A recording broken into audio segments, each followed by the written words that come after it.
Okay. So welcome to the fourth edition of the 2026 edition of the Sephardi Modernity Seminar Series, co-sponsored by the Schusterman Center for Israel Studies at Brandeis University and the Calgary Institute for the Humanities at the University of Calgary, with the support of the Belzberg Program for Israel Studies. This year's series is titled Diasporas, Sephardi Perspectives, and as always, it is organized by Yuval Evri and myself, Angy Cohen. This is the sixth edition of the seminar. The Sephardi Modernities Seminar Series was conceived as a transnational space for conversation among scholars interested in rethinking Sephardi history and experience beyond dominant frameworks in Jewish studies. From the outset, the series has been driven by the desire to come together to develop shared conceptual and methodological frameworks that can account for the diversity and complexities of processes of modernization in Sephardi, Middle Eastern, and Arab Jewish context. We feel very privileged once again to count on your continued support and participation. Before getting started, we will briefly, as usual, summarize our previous session. In our last meeting, Andre Levy offered a compelling rethinking of the Moroccan Jewish experience that challenges dominant analytical frameworks in diaspora and Jewish modernity studies.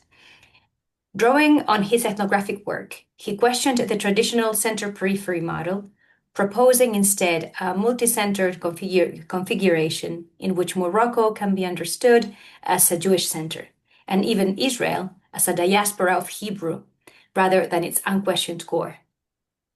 A particularly insightful contribution was his use of cultural intimacy as an alternative to more or less idealized notions of coexistence.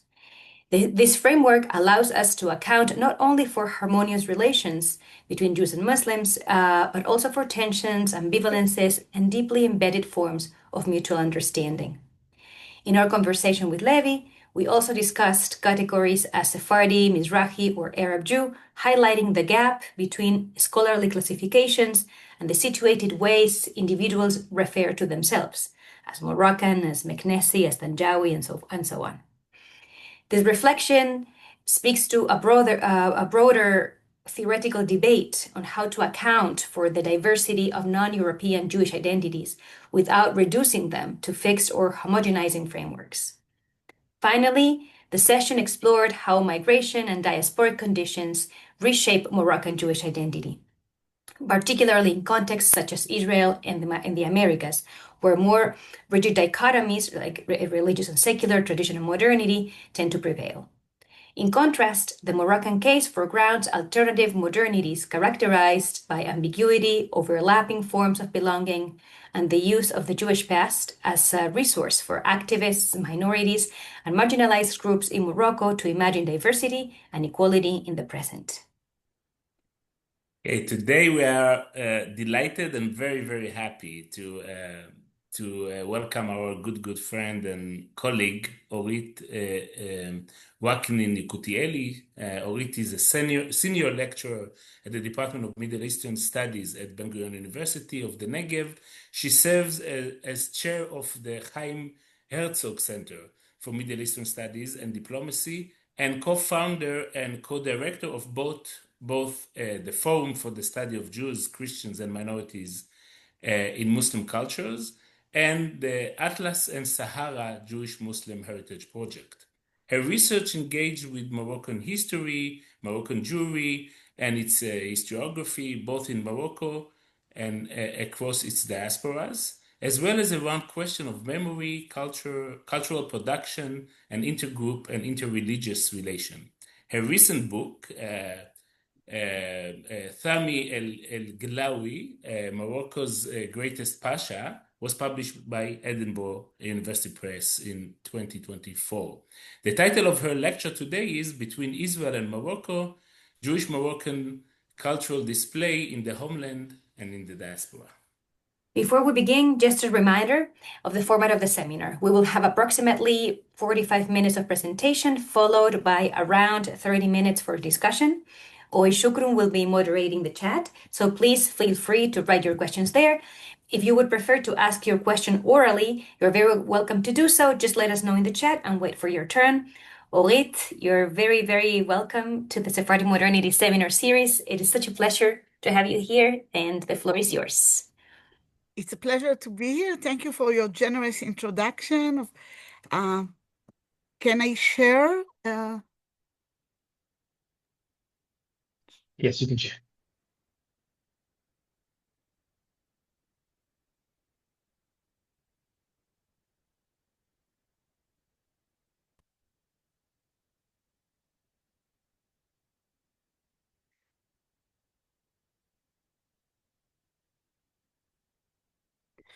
Okay, thank you. So good afternoon, everyone.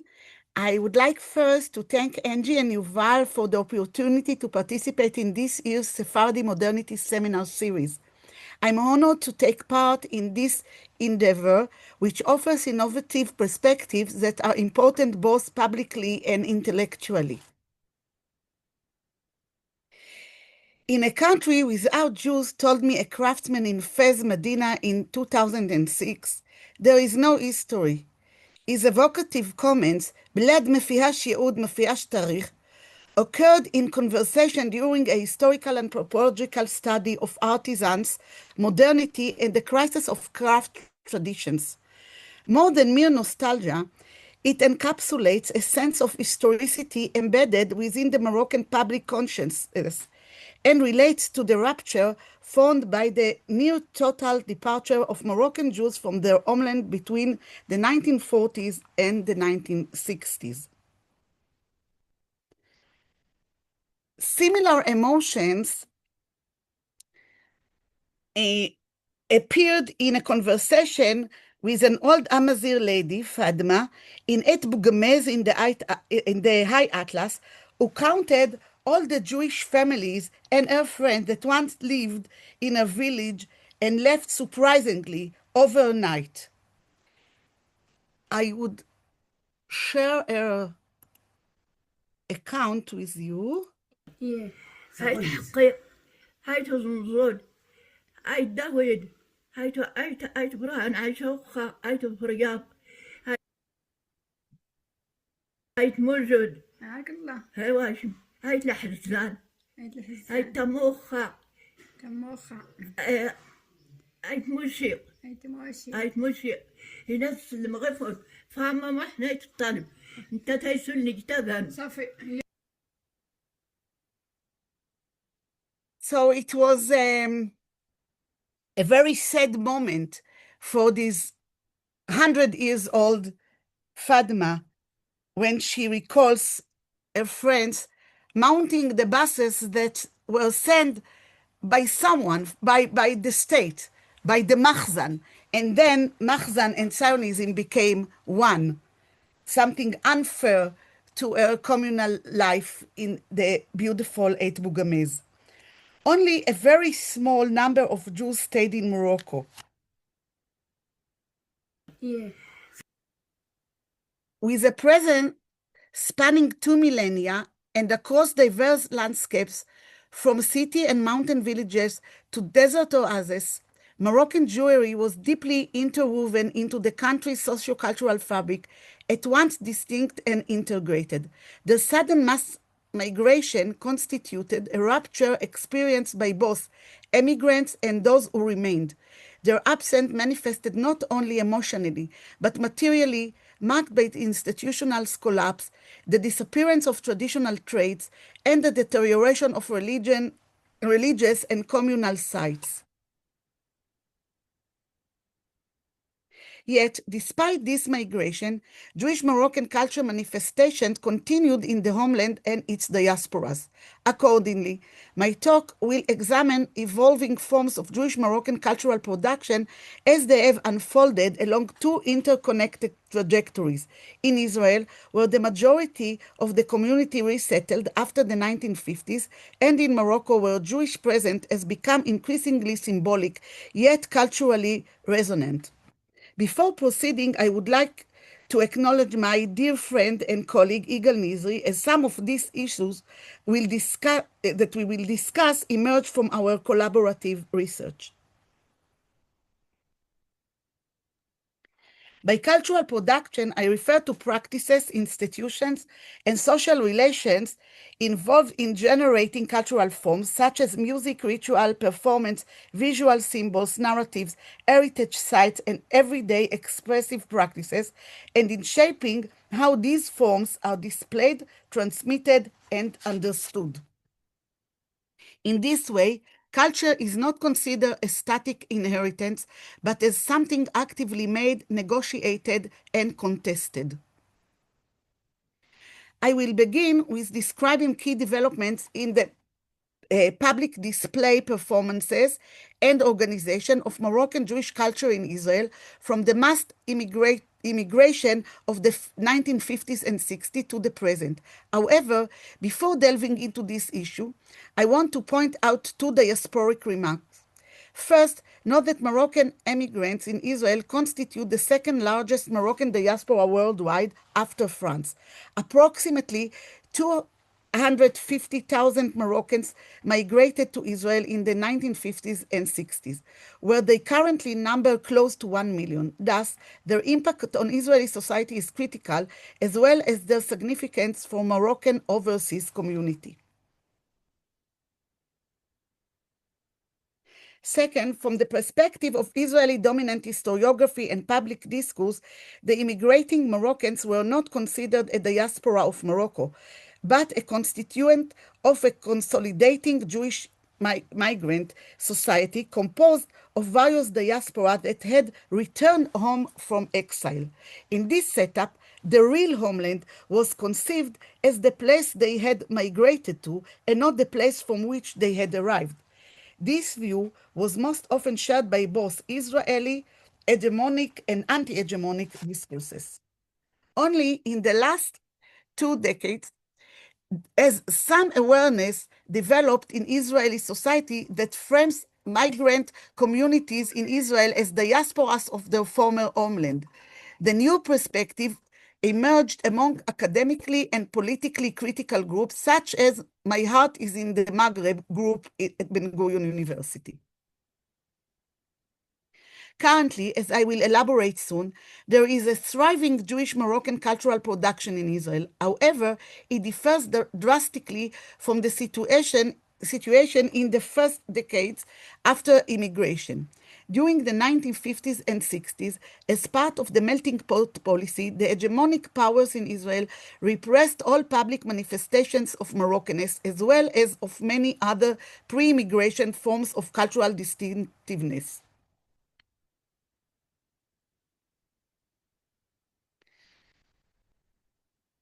After a few years of migration shock among the newcomers, protest and resistance emerged, first in the Wadi Salib riots and then in the formation of the local Black Panthers movement. Although in Israeli studies this was often conceived as a local process, a global perspective suggests that the timing of this course of affairs was relatively in sync with the universal counterculture of the 1960s. In these decades, the Moroccan diaspora was considered inferior by the earlier immigrants to Israel who attempted to erase Moroccan migrants' cultural practices, accusing them of ruining the national culture because of their adherence to their indigenous customs. Such cultural alienation is common in the initial formation of diasporic communities. Not rarely, representatives of host societies bring up images, narratives, and symbols which, in their view, represent the national culture and contrast them with the alien and threatening immigrant culture. Diasporic cultures are, hence, a political concern from their very beginning. In the third and fourth decades of immigration, the 70s and the 80s, both the Israeli state and the Moroccan diasporic community were implicated in various political collaboration and co-optation strategies that slowly moved Moroccan culture production onto a mainstream path towards hybrid culture. This was notably connected to the situation in which, when diasporic communities gain an electoral value, in the Israeli case, after lengthy struggle in which they claim their political agency, their cultural practices begin to be conceived differently in the public sphere. As part of this transformation, diasporic culture is gradually considered by the hegemony as offering an enrichment to national arts, music, and literature. In the last decade, this had also aligned with the additional processes such as embracing global genre, trends, and exoticism. Such is the case of the Mimuna celebrations in Israel. The Mimuna, a popular Moroccan Jewish festival, entered the national public sphere in the mid-1960s, moving beyond the confines of the Moroccan community. On the one hand, it emerged as an institutionalized social and cultural outlet for Moroccans seeking to engage in the national community. On the other hand, it became an event frequented by highest political figures seeking the vote of the Moroccan diaspora. The Mimuna acquired a different status in Israel than in Morocco and took additional meanings. One such new tone is a liberal intellectual discourse that constructs the festival as celebrating a Jewish-Muslim brotherhood. It is not that such equality did not exist in narratives of the Mimuna in Morocco, side by side with some expression of tensions, but it is an example of transforming epistemologies and concepts within which the Mimuna is continuously redefined and reshaped. The current phase, beginning in the 1990s and gaining momentum ever since, exhibit an unprecedented level of cultural revival manifested in a variety of ways. Within this renaissance, the multiple imagining of Morocco by second and third generation artists, writers, and performers gained therapeutic value, offering some relief from the first generation's tough experience. Global perspective reveals many cases in which cultural productions support coping with traumatic effects caused by the shock of immigration and the traumas that have caused those immigrations. This is evident, for instance, in the surge of diasporic cultural production related to the Armenian centenary year, the 5th anniversary of the Palestinian Nakba, or the coping of young Syrian Yazidi refugees in Europe with their situation. I obviously refer here to the therapeutic aspect of diasporic culture production and do not compare the level of trauma in each of these particular cases.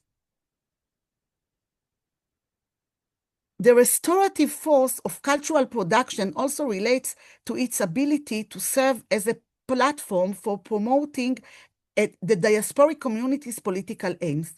In the case of the Jewish Moroccan diasporic community in Israel, a series of cultural actions helped change its representation and status.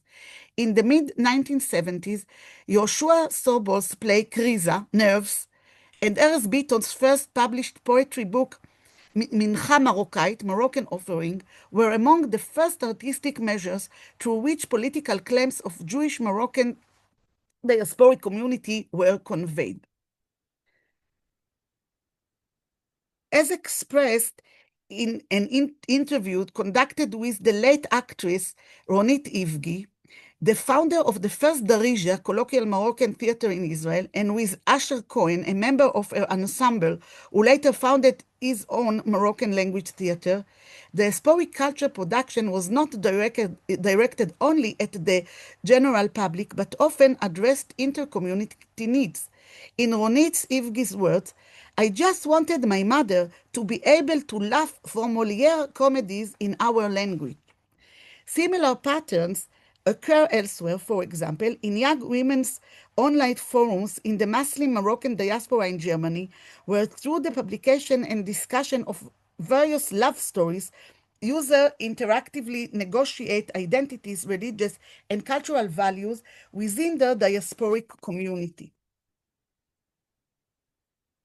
A common characteristic of second and later generation diasporic artistic production is the blurring of boundaries lines previously drawn between national and foreign, as they intermingle memories and practices from families past with national and global styles. Worldwide diasporization creates hybrid intercultural and multicultural production that incorporate, appropriate, subvert, and reinvent cultural practices. In the case of the Moroccan diaspora in Israel, we may refer to songwriter and performer Neta El Kayam, who evokes a deep sense of Moroccanness in her productions. A comment on Moroccanness is warranted. Moroccanness in present-day Israel frequently takes a single homogeneous form, which, among other things, facilitates community members' access to power and resources. This new form homogenized and flattered Moroccanness in the public sphere, which was much more diverse with shloch, people from different cities, and with both shared and distinct local and regional cultural expressions.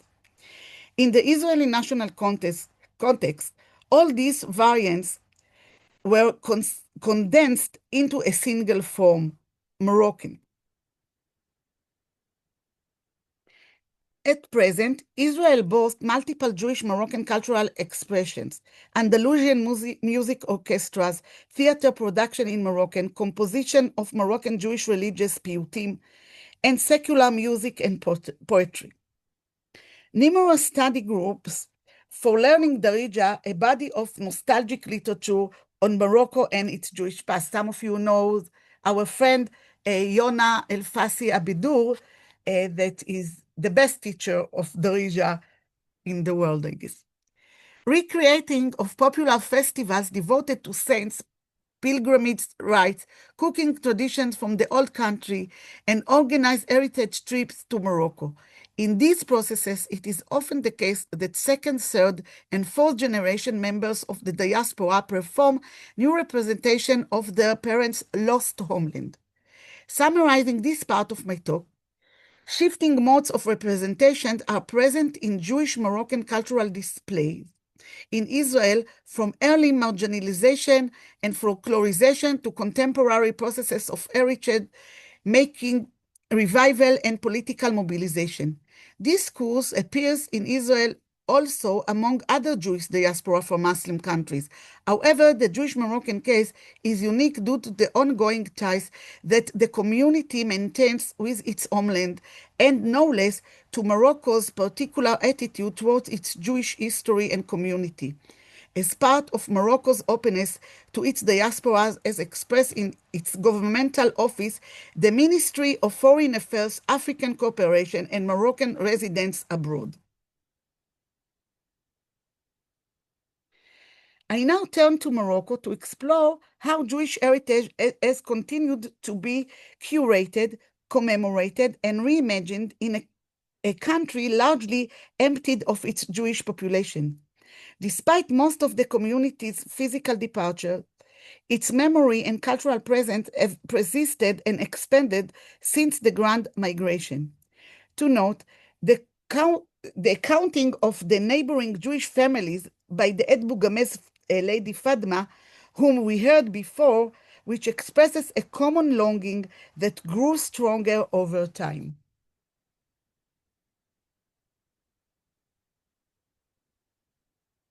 The emigration of Jews from Morocco was a demographic shift that ranks among the most consequential in modern Moroccan history. From a flourishing community of approximately 250,000 Jews in the 1940s, representing roughly 3% of the national population, the community dwindled to fewer than 2,500 in 25 years.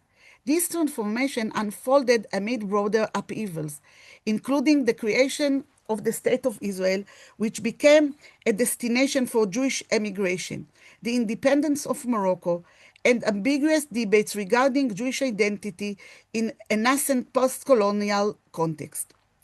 As both Jewish and Arab nationalist discourses intensified, many Jews opted for emigration, leaving behind complex legacy and unresolved tensions, creating epistemological islands where Jewish Moroccan memory and historiography continued to be made.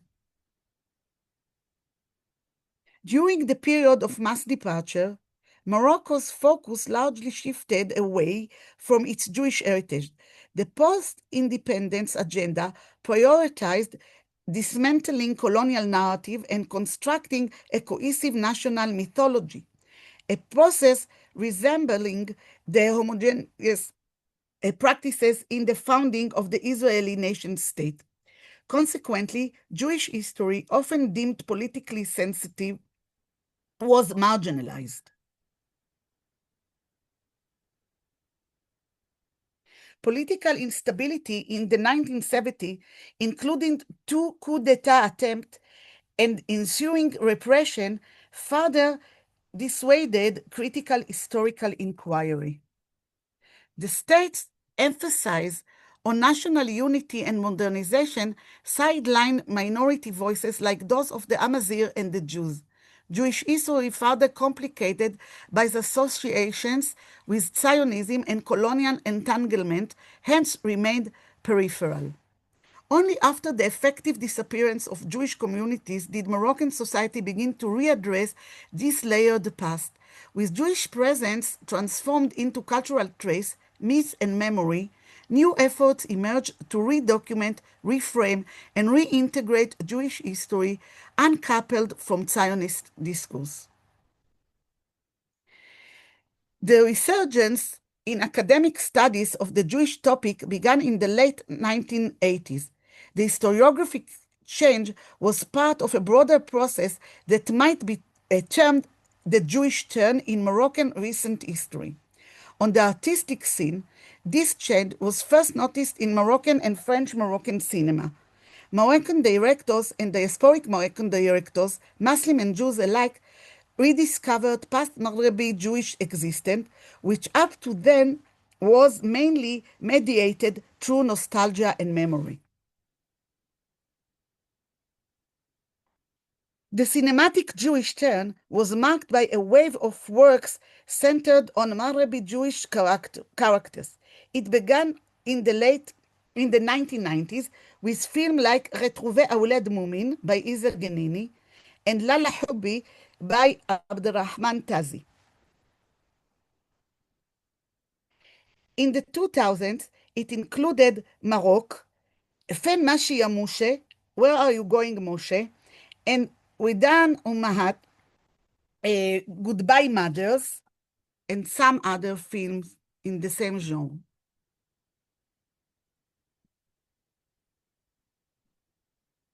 The 2010s followed with Tinrir Jerusalem of Kamal Ashkar.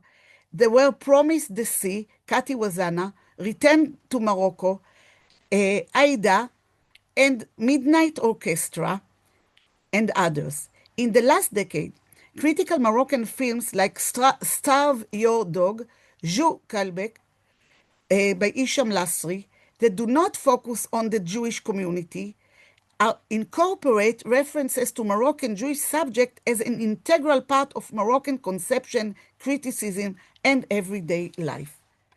In most of these films, the Moroccan Jews appears as French and Maghrebi at the same time. It is a creation of the colonial past that constructed the Jew as modern, that is almost French, and as native, while maintaining a gap between him and the pure Frenchness. The native and the French merge both in the creators and in the movie's characters. The Jew in post-colonial Maghrebi cinema is thus perceived as the emblem of the modern and the diasporic, as having privileges on the one end and as political creatures subject to patronage and protection on the other end. Like films, there are modern Moroccan novels that relate directly or indirectly to local Jewry. I will mention here just one of the latest, Mohammed Said Khajioud, The Riddle of Edmond Amran el-Mallah. Close to these cultural domains is the world of social media. A special advantage of social media is that it offers a remedy for an anomaly affecting Moroccan Jewry. While physical heritage sites, synagogues, cemeteries, holy tombs remain in Morocco, the community is largely relocated to the diaspora. In the diasporic condition, social media has become not merely a tool for remembrance, but a vital infrastructure for maintaining this global diaspora. Virtual spaces have emerged as repositories for heritage preservation, storytelling, and identity renegotiating. Since the 1990s, Moroccan Jews worldwide have developed digital platforms to archive and sustain communal memory. As Omar Boom had described, websites such as the Forum of Dafinanet, Moreshet Morocco, הכפרים היהודיים במרוקו, in Hebrew, the Jewish villages of Morocco, or tous les Marocains du monde, in all the Moroccans of the world, operate as virtual archives, hosting textual documents, photographs, oral testimonies, and community records. These digital initiatives foster intergenerational ties and facilitate cross-cultural dialogue, including interaction between Jewish and Muslim users that transcend geopolitical constraints. Another cultural production manifestation is the formation of institutions and associations that foreground public engagement and participatory. The Museum of Moroccan Judaism in Casablanca constitutes a seminal example. Founded in 1998 by Simo Levi, the museum explicitly positions Moroccan Jews as indigenous contributors to the national heritage. No longer relegated to marginal status, Jewish history here is reclaimed as central to the Moroccan story. The museum's display emphasizes cultural continuity through shared aesthetics, costumes, and ceremonial practices of Jewish and Muslim Moroccans, affirming Jewish inclusion in the national imagination. Beit Zakira, in Essaouira, presents another powerful manifestation of Jewish Moroccan history. This institution transformed a 19th century Jewish home in Essaouira into a museum and cultural center under the patronage of the King's Mohammed VI advisor, Andrea Zulay. More than a heritage site, Beit Zakira functions as a venue for exhibitions, academic programs, interfaith dialogue, symbolizing coexistence and mutual cultural investment. The person I just mentioned, Andrea Zulay, the late Simo Levi, as well as a few other public figures, are among those Moroccan Jews who decided to stay in Morocco and not to emigrate. Besides their personal reasons, they also took on the role of guardians of local Jewish heritage and often served as mediators between the Moroccan state and the Jewish Moroccan diaspora. While previous arenas largely involved virtual, museological, or discursive efforts, heritage restoration anchors Jewish history in physical space in Morocco. Since the 1990s, and especially following the constitutional reform of 2011, Jewish heritage sites in Morocco have been increasingly restored, not merely as remnants of the past, but as living signifier of plural identity and reconciliation.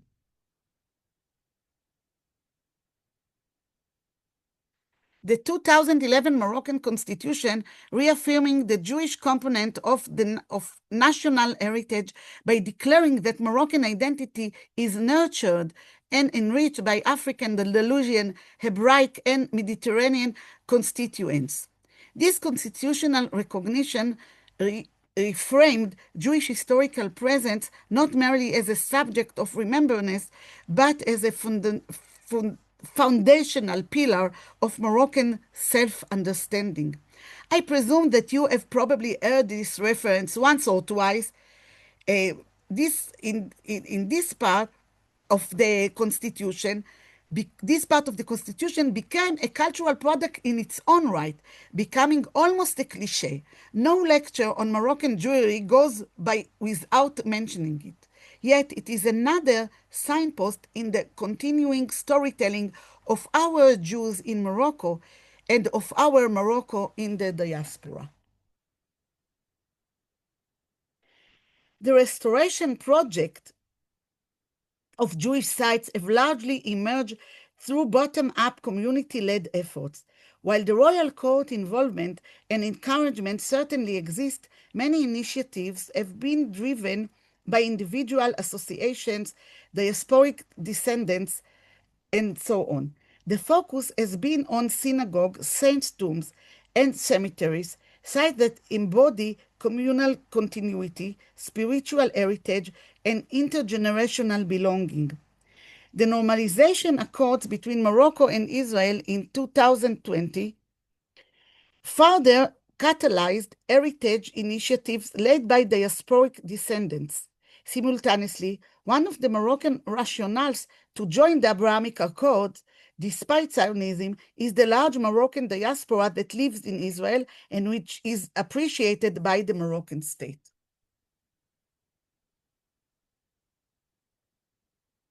The latest project in which the Moroccan diaspora from Israel is involved also reflect the general post-diasporic condition in which returns to the homeland occur as part of the broader cultural politics of the diaspora. From the Moroccan official point of view, the heritage preservation efforts aim not only to protect material remnants of Jewish life, but to position them within multicultural inclusive vision of Moroccan national identity, which is encouraged as a proof of the so-called Moroccan exceptionalism, a term promoted both inside and outside Morocco to support the idea that the country occupies a distinctive place in the Middle East and North Africa due to its political history, social fabric, and patterns of religious coexistence. Yet, despite the celebration of pluralism and cultural dialogue, it should be remembered that the new discourses and their narrative strategies, while affirming shared traditions, often downplay the historical complexities of migration, marginalization, and rupture. The curation of harmony risks smoothing over episodes of tensions or exclusion that are vital to nuanced understanding of Moroccan history. Having outlined the evolution of Jewish Moroccan cultural production in Israel and parallel reconfiguration of Jewish heritage within Morocco, I now turn to the space that connects these two trajectories. It is precisely in this global diasporic zone that contemporary Jewish Moroccan culture displays acquire their fullest meaning. The cultural form we encounter today do not emerge solely from the Israeli context, nor solely from the Moroccan Heritage Initiative. Rather, they are produced through a continuous movement of people, memories, and practices across the world. This movement transforms the binary of homeland and diaspora into a dynamic field of circulation. The concept of diaspora is central to understanding this field. Diasporas are not merely communities dispersed from the origin. They are sustained by the memories, myths, and effective ties that bind the individual to one another and to former homelands. In the case of Moroccan Jews, these ties have not weakened with time, but have instead intensified through new modes of cultural production. In Israel, second and third generation artists, writers, and performers increasingly turn to Morocco as symbolic reservoir, drawing on family histories, linguistic fragments, and inherited sensibilities to craft new cultural expressions. Moroccanness in Israel is not only crafted in elaborate production, it always has been in daily life, in homes, wedding, hennas, religious agency, modes of speech, expressions, and more. In Morocco, the renewed interest in Jewish history manifested in popular narrative, museums, restoration projects, cinema, and digital archive creates a receptive environment for this diasporic production. This interest also reflects a notion that being Moroccan means being Jewish, Arab, and Amazigh. The result is a transnational cultural sphere in which meanings and representation circulate back and forth, continually reshaping one another. Within this sphere, the phenomenon of return has become especially significant. Returns take many forms: pilgrimage to Saint Tomb, heritage to ancestral towns, artistic collaboration, living in Morocco, including gentrification of certain neighborhoods, and literary or cinematic journeys that traverse both geographies. These returns are not simply nostalgic gestures aimed at recovering a lost past. They are creative acts that generate new cultural forms and new understanding of belonging. Musicians such as Raymond Abaxis and Neta El-Kayam produce repertoire that move fluidly between Israeli stages and Moroccan festivals, while filmmakers and writers craft narratives that unfold simultaneously in the diaspora and the homeland. In these cases, return becomes a mode of cultural production in its own right, an active engagement with the past that produces new meanings in the present, such as private videos and the documentation of trips to past family dwelling and tombs. The intensification of this circulation points to what scholars have described as a post-diasporic condition.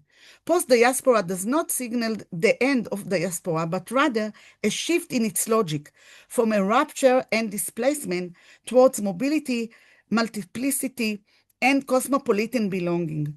For Moroccan Jews, this shift is evident in the normalization of travel between Israel and Morocco, the growing visibility of Moroccan Jewish culture within Israel's multicultural landscape, and the increasing recognition of Jewish heritage as an integral component of Moroccan national imagining.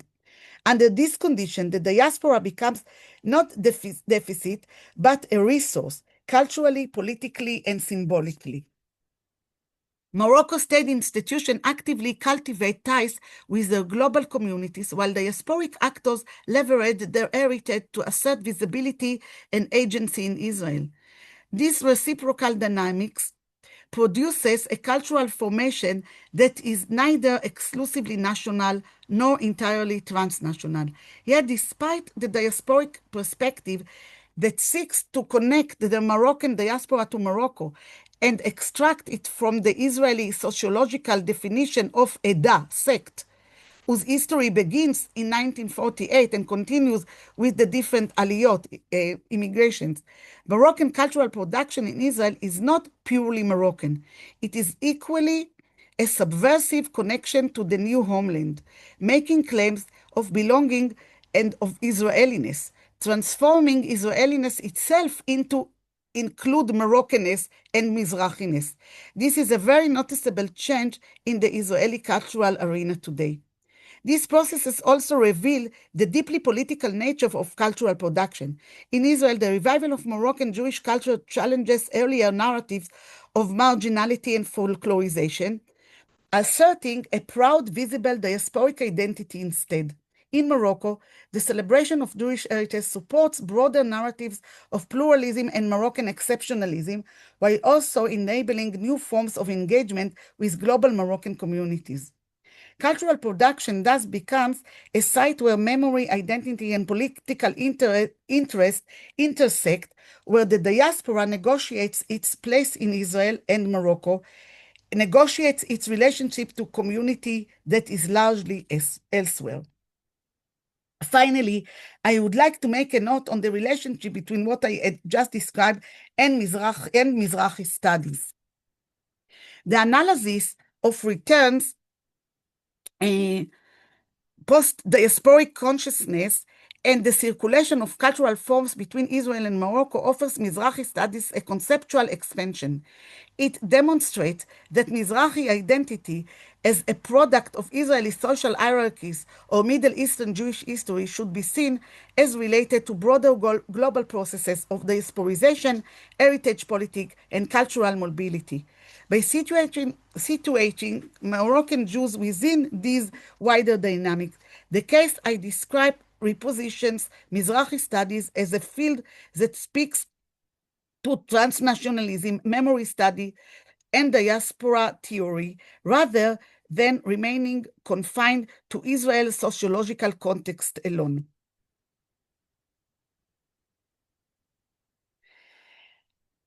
Let me end this talk with a voice from Moshav Adirim in northern Israel, a message I was asked to deliver to Fadma, whom we heard in the beginning of the talk, a message to her former neighbors in the beautiful valley of Eit Bugmez. أنا راحل أحمد من شباب ديري تنسلم عليكم. أنا من المغرب من لح آيت إبراهيم.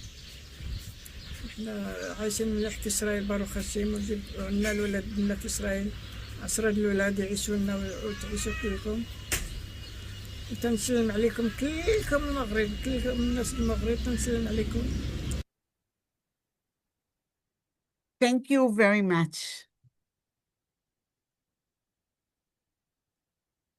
Thank you, Orit. Do you want to share the last message for those who don't speak Darija? Because I don't think that I don't think the video had subtitles, right? Because Yes, because I try to blur to keep the anonymity of my interviewees, and I you did it very well. There's no way anyone would. I did it too well. Actually. So, in general, she asked me to send regards to the people of Et Brahim. This is a village in the Et Bougamez Valley, and to all the Maghrebi people.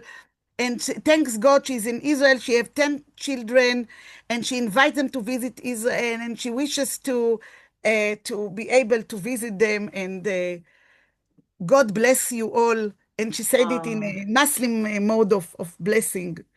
That's Yes, nice. that was. Well, it was very, very rich. Thank you so much, Orit. Yuval, how do you think we should do this? Should we start? Should we ask? Yeah, but maybe each of us will have. Let's start with one question, and in the meantime, we encourage people to write question on the chat or to ask for permission to speak and ask the question themselves. In the meantime, do you want to go, Yuval?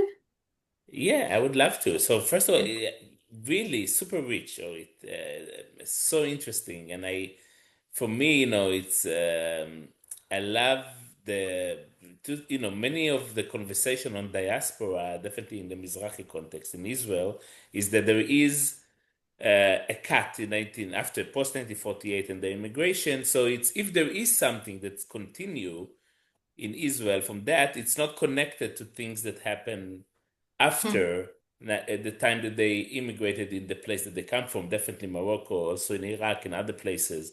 And you really showed how this is really integrated. So you brought it from the concept, from the perspective of the Jews that immigrated to Israel and continued this kind of conversation, but at the same time, the history of Morocco itself and how this kind of conversation are always overlapping and the return. So we have the post in that time is not something that is one direction, but multiple direction, and the same time with space, right? And people moving and imagination and the question of return. So many things that are super interesting. For me, the one that I wanted to ask you to maybe elaborate, because you showed a network of diaspora.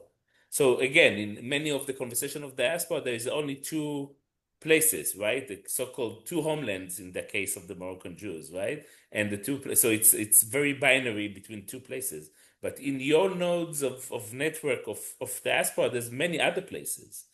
And I know that in the case of the Moroccan Jews, France, Paris, Marseille will play a very important role, definitely in the first, 50s, 60s, for Raymond and others, and to go there to perform or to come through France to perform Salim Halali and others in Israel or to get. So what is if you can say something about the other places in that kind of network of diaspora and how that is coming together in that sense? Yeah, just Should I answer question by question? Yeah, okay. So thank you for the reflection and the question. Of course, the two main diasporas that are very much involved in these processes are the French Jewish diaspora and Muslim diaspora, and the Canadian, especially Montreal, diaspora in Montreal, and elsewhere. And it is a network. In a recent research that we are conducting in pilgrimage sites in Israel, especially in Tiberias, in Rabbi Meir Baal HaNes and other places, it's very interesting to see how these sites of pilgrimage are becoming little Morocco, little France, and little Israel, something, it's almost a bubble of cosmopolitan bubble. Usually, we give cosmopolitanism to liberal, secular people, but this religious cosmopolitanism in those tombs, both in Israel and in Morocco, are a product of, this is the best example of collaboration between the diasporas. And we can discuss it further, but being the French diaspora with much more resources to bring to the preservation and to the maintenance of heritage in Morocco, in Israel, and elsewhere, is very important also in creating hierarchies within the religious and the Haredic societies. So I took this example because it is a society that had this network, that kept this network all the way, the whole time, since the left, before the left Morocco, since the left Morocco. So for me to take the example of Israel and Morocco, it's because of the years of the ruptures, because of how diasporic discussion can criticize and subvert our national notion of immigration or post-immigration idea of nationalism. And you're right, we can see these networks in music performances and in other, and it became, and the fact that it's very easy for Israeli to reach Morocco really changed this way, because I will give one example of our recent research in the Sahara. We excavated a mellah that was unknown, and we founded a few genizot in those excavations. And most of the information of those villages that were deserted in the early 1930s, we could get from the Haredi community. They were the only one to remember the name of the grandparents, the villages. It was amazing to see how our liberal secular tendencies confines us with a certain view in all fields and also in diaspora studies. I hope I answered your question. Yeah, thank you very much. Fascinating. Yeah. Also, in relation to this, I mean, this was, as Yuval said, it was very, very rich, and there would be, I mean, we could be talking about everything, all the materials you brought for a long time. But I was thinking about the role of the second and third, especially generation, and their contribution to the discussion of memory in diaspora communities. Because I think there's a tension also in research and among researchers, whether this is the way it was in Morocco, it's not the way it was in Morocco. This is the position of the Jew as modern diasporic as constructed, and that and all of this is true. At the same time, the position of the Jew as modern and diasporic is an actual historical experience under colonialism. This actually constituted the experiences of a lot of urban Jews in Morocco, who were at the same time modern and diasporic, were at the same time Moroccan, although a very different kind of Moroccan from their parents, and let alone their grandparents.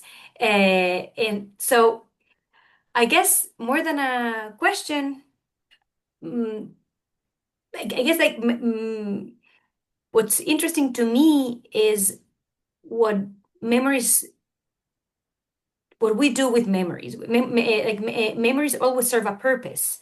We remember in order to live, in order to do, to say something about ourselves, about those, about our parents, about our grandparents. When we remember, we're actually saying something also about the future, about what we want to be, about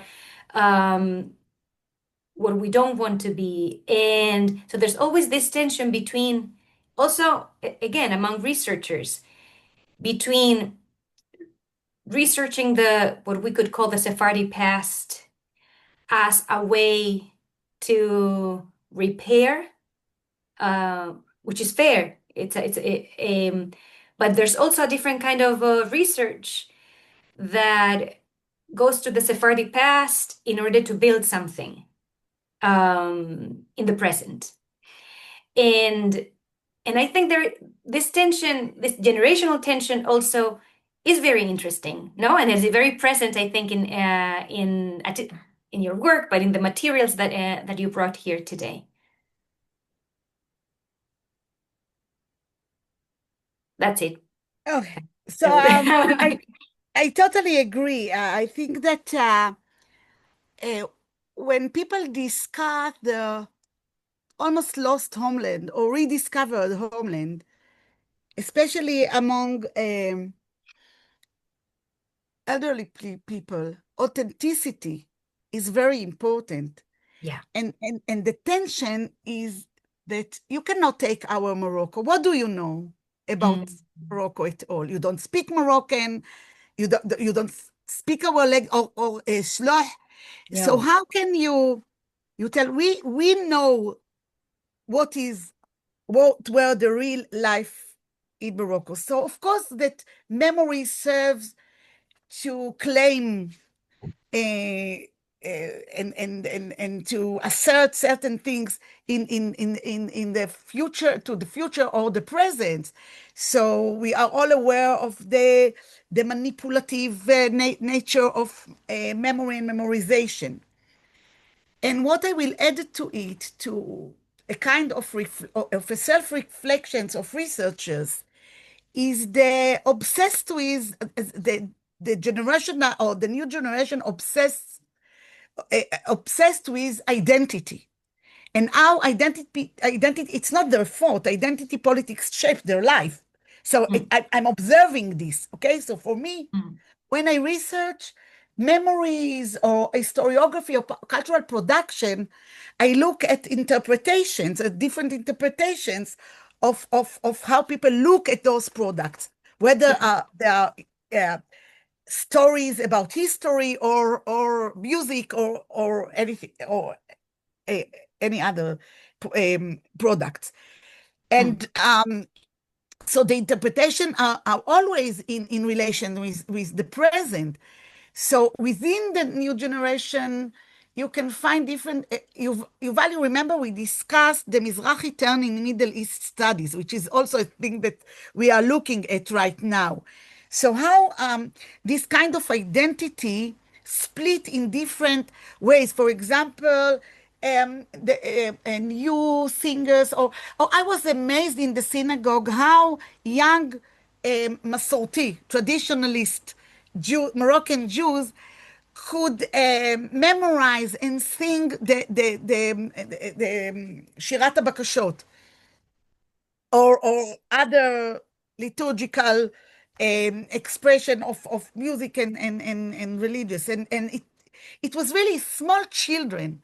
And so there is also not just the generational differences, also the difference between the periphery of Israel and the Moroccan from the cities of Israel.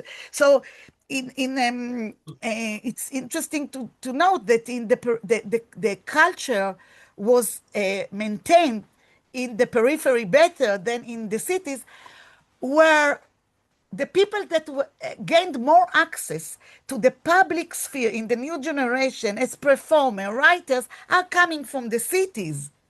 So so their process was more to discover their Moroccanness, even scholars, then say our generation and the people that are older than me and people from the periphery, because for us it was very natural to combine Moroccan, the Darija and Hebrew and everything, and Yiddish in Beersheba, as Yuval can tell himself, right? And this alliance with the Moroccan and Iraqi that didn't happen anywhere else.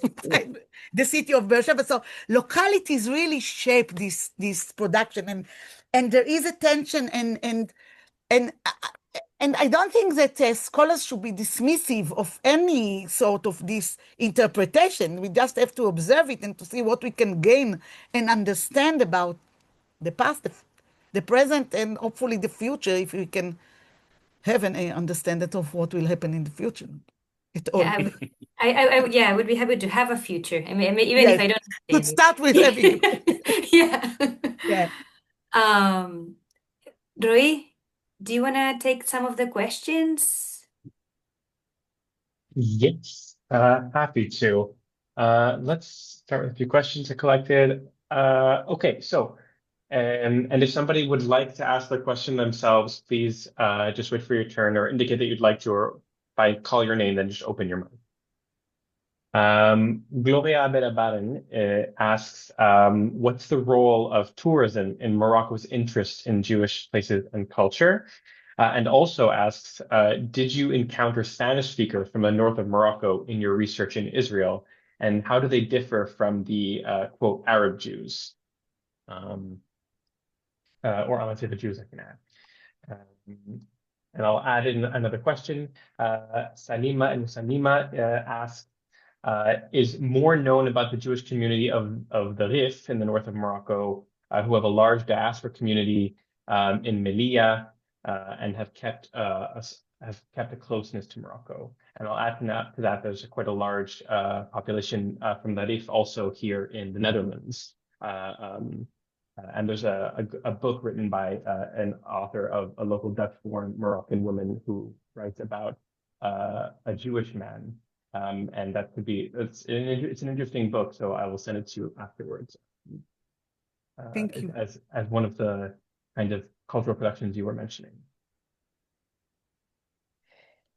Okay, so the role of tourism, there is a huge role of tourism. We can see tourism a part of even post-modernities existence of those communities. So touristic representations of Moroccan Jewry transformed from all over the world.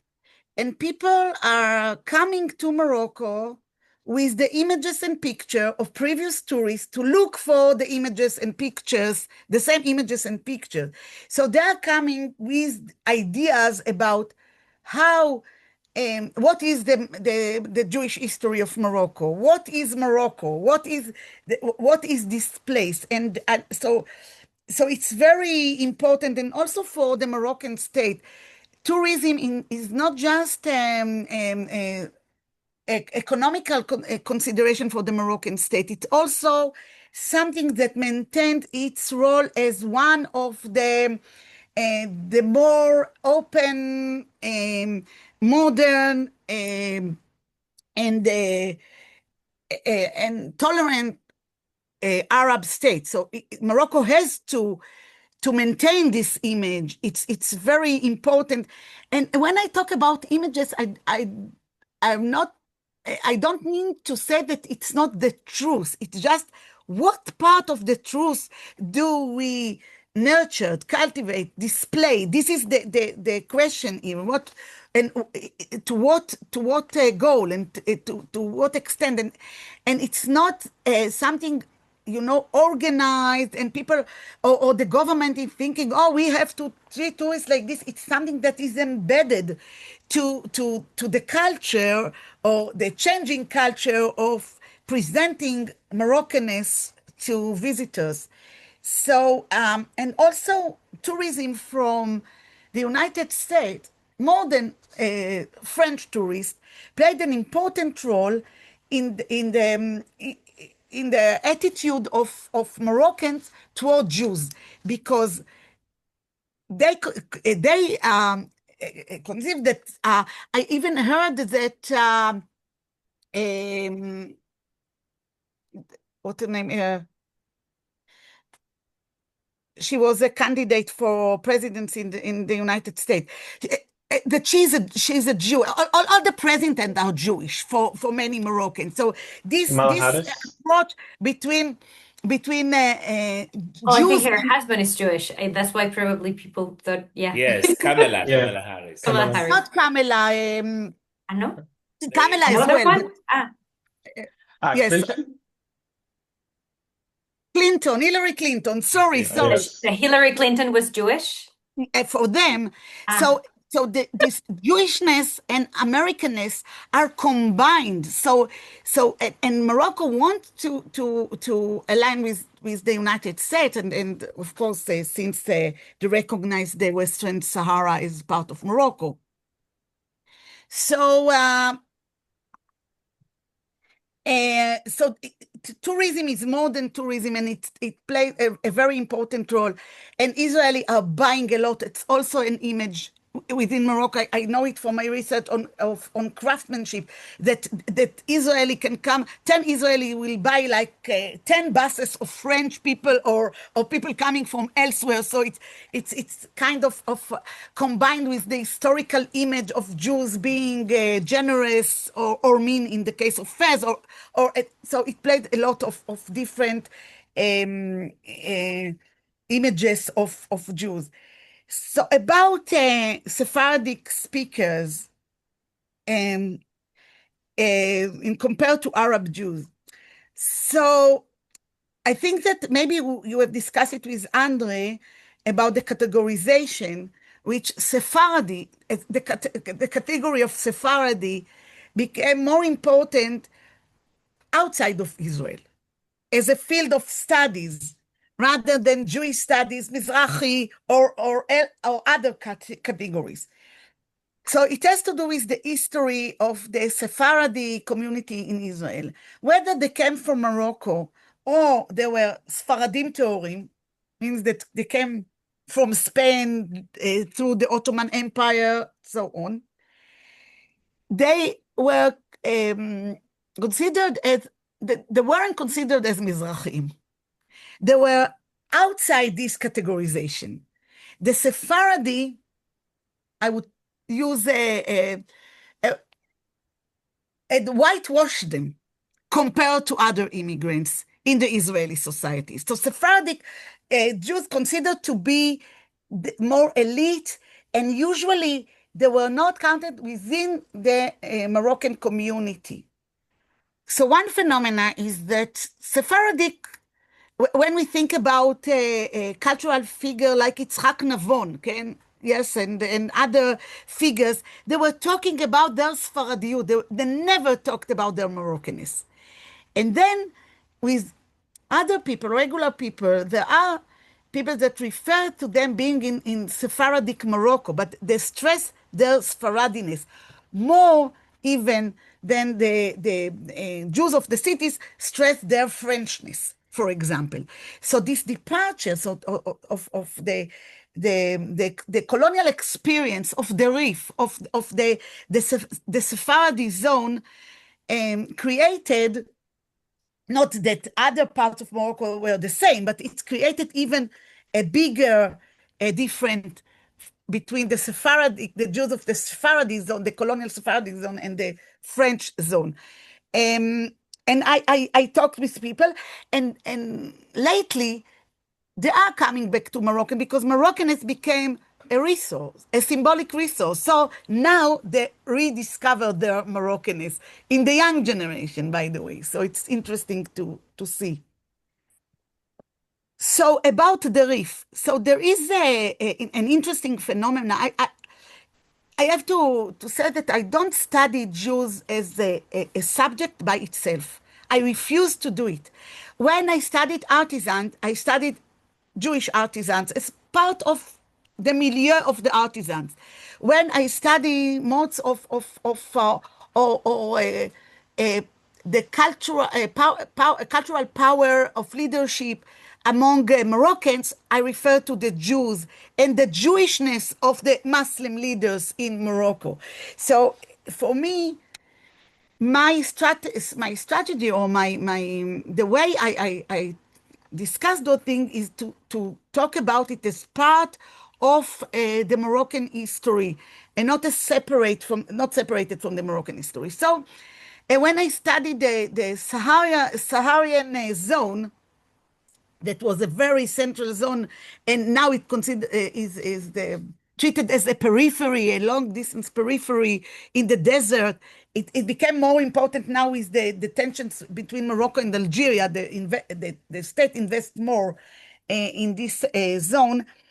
And there is a phenomenon where there were cities of holy shrines of Muslims. There were no Jews living in these cities. So, for example, the triangle between Meknes, Fez, and Sfou, it's called the Jewish Triangle. It's a very, there were a lot of Jews in this area. There were many influence. Some of the Muslim families in Fez and in Sfou have Hebrew names, El Cohen as a family name, for example, or other names. But Mulay Idris, which is a village where the founder of the Moroccan state in the 9th century, Mulay Idris, is buried. It's a very important shrine, almost. You know, some people say that if you go many times to Mulay Idris and you are not able to go to Mecca, you get benefits, or it's a very important place. Jews never live there, so it's not separation between Jews and Muslims, but it's a separation between, say, geography of holiness and geography of daily life. And it goes for the Jews as well. For example, Sifru became a very prominent Jewish holy place. So Muslim there were secondary as a population in this region of Sifru. And in the Rif, for example, So sorry, it's just like that I see that there are like a bunch of more questions. Sorry. Think we should just try to if you can like maybe like refer to the rest of them so that everybody gets okay. We only have. I just said that the Rif was, because of many shrines, the Rif became there were little, not so many Jews in the Rif zone of Morocco. Okay, let me ask the last questions. I'm going to ask two, and then I'm going to invite Danny Bareli-Biton to ask his. But I just ask that he also asks it concisely for the time that we have. So Harvey Goldberg asks about the very rich and dynamic picture which challenges simplistic and categorical division of cultures and groups, which you gave. Can we detect emergent developments of a parallel nature in the realm of religion? He's asking, and I don't know if you can give maybe while I'm asking the question a clarification of that. Mata Simo says that they were recently in Fez last week at a conference on the Moroccan diasporic and transnational experiences, but that to their surprise, there were no presentations addressing Moroccan Jews. And they want you to maybe share your thoughts about this. Their impression was that it seems like there was an emphasis on constructing a single Moroccan diaspora and a unified Moroccan identity without minorities taken into account. And then I invite Danny Barali-Biton to ask his question. Danny? Okay, thank you. Thank you, Orit, for a comprehensive presentation. I do follow you and read some articles of you, especially about the economic situation during the Vichy structure or government in Morocco. But I have, I think, there's a missing link in your lecture. I refer to the mode of the changes of names from Moroccan names to Hebrew names. And this distance us from the Moroccan, not only in terms of I'm not Biton anymore, but I'm also, I've been in Morocco and I spent some time, but it seems like it's a contradiction. How do we live with that here in Israel? And the last one is that I don't want to say anything about the Mimuna that was a political balagan within the Israeli community during the 60s and the 70s. And it has been co-opted by the political parties. And unfortunately and gladly, today it is not. And so now we can share the Mimuna in the real terms and not through the eyes of the politicians. Thank you. Okay, thank you. Avi, can you please repeat? I didn't fully understand the question of Avi. Maybe I didn't hear very well the. Okay. No. I have changed my names from Danny Biton to Danny Bareli. No. No, She so- means Harvey's question. Harvey Goldberg's question. Sorry. Okay. Sorry. I'll read it out. I think maybe there might be some context missing, but I will read it out again. Harvey says, my question is built upon the very rich and dynamic picture which challenges simplistic and categorical division of culture and of groups. It turns to wider Israeli society. Can we detect emergent developments of a parallel nature in the realm of religion? I don't know if you can parse that.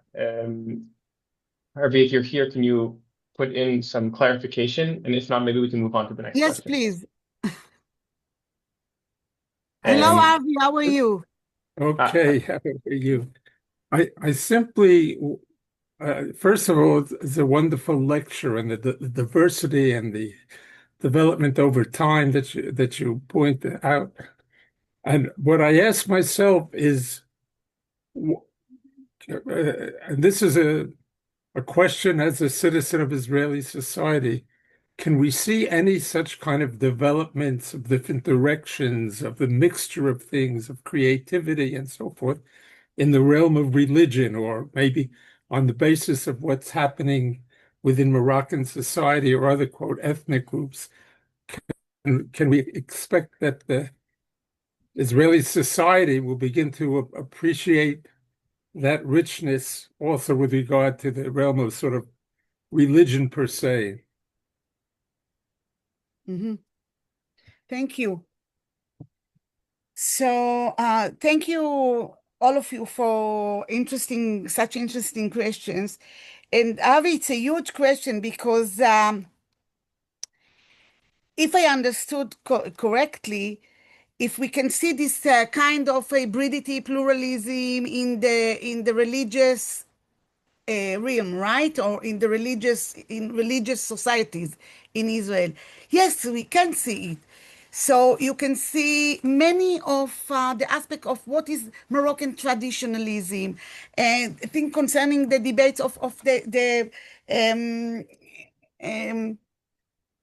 role of Moroccan in shaping the religious political parties or the religious cultural scene, and also Even the recovery of the Moroccan rabbinic tradition. right. So many things that have to do with the place of women, with the Masortiut. Masortiut.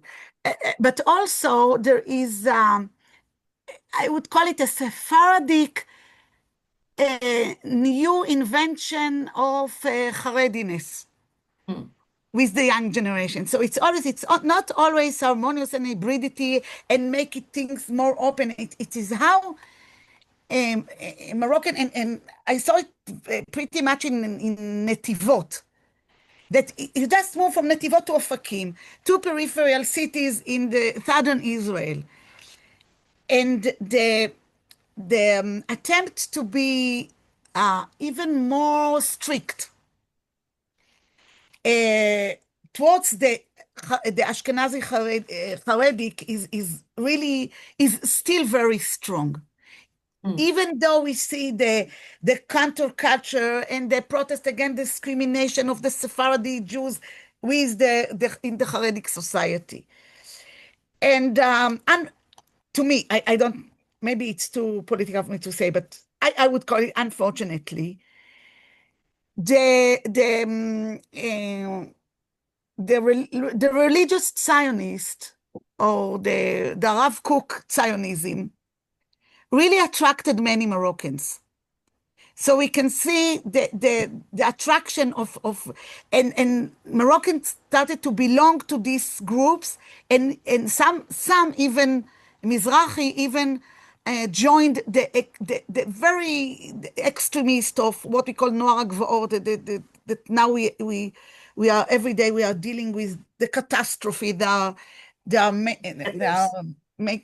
yes, and really devastating, and for me it's heartbreaking to see Mizrahi or Moroccan taking part in this, but they wanted to become part of whatever is going in this Israeli society. And if they were religious, they wanted to become part of Haredic or traditionalist or something.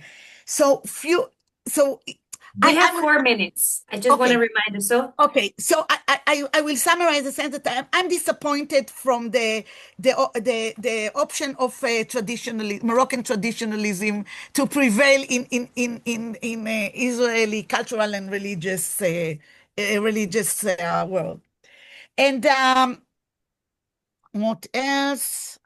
What was the question? Okay, so Danny, thank you. Okay, so the question about the seminar. So I spoke about, since I'm an anthropologist, but also an historian, I didn't speak about the recent days or since the war in Gaza started. So once again, there is a shift in the narratives about Jews in Morocco. It became more sensitive and more complicated. And I attended many seminars on diaspora in Morocco that includes not just Jewish diaspora, but also the Israeli diaspora. So it's just for us to see that those things can change really quickly. Danny, I really I agree with you about both the Mimuna and the changing of the names, but it was a institutional demands from people that served the state to change their name. Not only Moroccans. It was many Moroccans also choose to change the name in order to be part of, but it was also a demand in the army, in the police, when in the foreign office for people to change their names, both Ashkenazi and Sephardi, to Hebrew names. And it's a part of losing the uniqueness of the different groups. And I think that I answered most of the question. Not We what I have could 2 answer. minutes. Is there Yes. a question we can? No, I think that it would be hard to stretch something. We Yeah, can. yeah, I think it will be hard to switch. What I suggest that we will send the questions to to Orit, and if somebody wants to, we really recommend engaging with Orit's writings on diaspora. directly, yeah. Very You can send us fascinating work. or you can send us you can look her up on Google and send Yes. her the email, your You can questions. send me an email and ask any question that you want or reference or. Yeah. And I hope we Yes. will continue. We are about to Yeah. continue to discuss the Yes, exactly. We are going to the continue. returns, right? So Yeah, exactly. Yes, exactly. But that was fascinating. It Yeah, was it covering was. so much. And in many aspects, all our year was focusing on diaspora. You covered most of the things and opened new ones Yeah. for discussion in this lecture. That was fascinating. Really, thank you Yeah. very much. Thank you so much, Orit, thank you for the opportunity. generous. Thank you all for attending. Thank you. So we look forward Hope to to see you seeing you soon. all in the last meeting of the Sephardi Modernity Seminar Series of the 2026 edition on May 12th with our own Roy Shukrun in dialogue with Sasha Goldstein Saba, The Long Way Home, Key Themes in Sephardi and Mizrahi Diaspora Studies. So thank you everybody for joining us. Thank you, Roy. Thank you, Yuval, and thank you, Orit, and thank you, everybody. Thank you. Bye Thank bye. you. Very Bye bye.